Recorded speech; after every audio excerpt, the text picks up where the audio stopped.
and you and sometimes the thing is not true, It's not true. But this one here and this one pass it, but we never approach the sister and say, well, sister, if you're going through problem, I'm here to help. We never do that. But we will pass it, and by the time it leaves Sister Payne and gone to Lorraine, and leaves Sister Lorraine, Sister Anne, by the time it reaches Sister Roach, it's a different story altogether. But if we had stopped it from here, it would not change out there. And that's what we have to do. Love, love, love, love. And sometimes, but I remember we had a fella in the church, and I received a phone call a day, and the girl says, look here, the girl was from People's Cathedral, and she said, look here, this fella sleeping with me every night, and we couldn't understand how he could be sleeping with her every night when we drop him home. But apparently we drop him home, and then he leaves and goes and sleep with her. But he double-crossed her, that's why she talked, and they were sleeping together a long time. And he was an active member, up now he's an active member in the church. And he was sleeping with her, and she was an active member at People's Cathedral.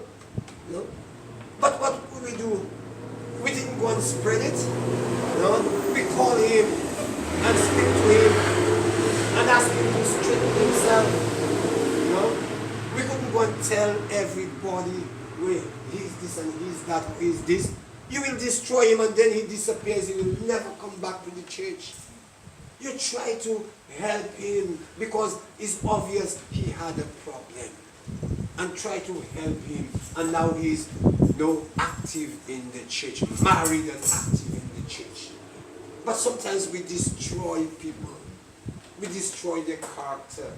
And we don't understand that the damage we do. But if there is love covereth what? Multitude of sin. And not that you are condoning it, but at least you are trying to help the individual. But again, the other side, if the person does not need help, you ought not to let them destroy the church. Still love them, but let them know that if you are with your attitude and publicly you are, not living a life accept, you cannot destroy the church, because we need to respect God, we need to respect the church and so forth. But we are saying that when people are taken in a fault, try to help them. Don't destroy them. Love them. Love them. And the Lord will give us the strength, to help them. So let us understand that we as children of God, Peter was saying that there are false teachers in the church because the church was growing. The church was growing, and people were adding to the church, especially at Pentecost. 300 and something people were added to the church. And as